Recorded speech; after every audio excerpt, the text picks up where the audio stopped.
While the government is overspending, some states are actually creating surpluses rather than deficits.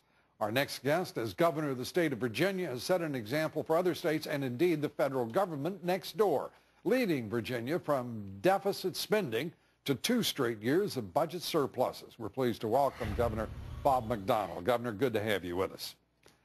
Hi, Lou. Good evening. Thanks. Let me get first your reaction to what Congresswoman Diane Black said. The votes still, at least in her judgment, not certain on the payroll tax holiday. Do you think this is an appropriate holiday for the federal government to take this year?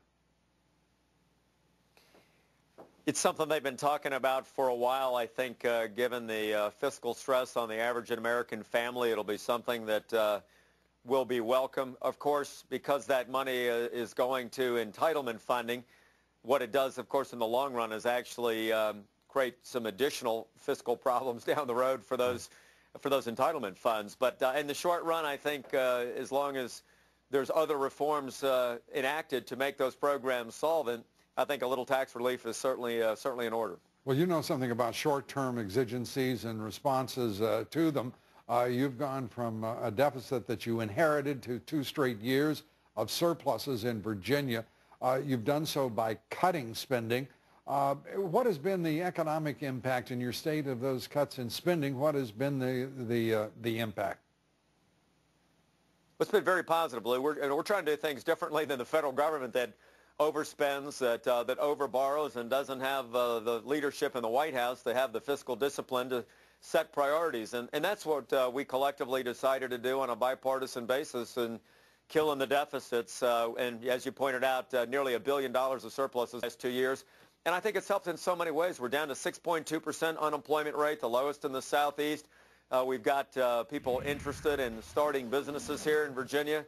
And it's been really a net positive for us because people think we've got our fiscal house in order. We're now being able to invest that surplus in core functions of government like transportation, higher ed, and a retirement system fix. And in Virginia, is it a template for the rest of the country? You enjoy some extraordinary advantages, as you're certainly well aware, being next to the nation's capital, which is a bit of a boom industry these days, with a number of military bases. You also have technology centers in Virginia that not all states can claim. Your thoughts?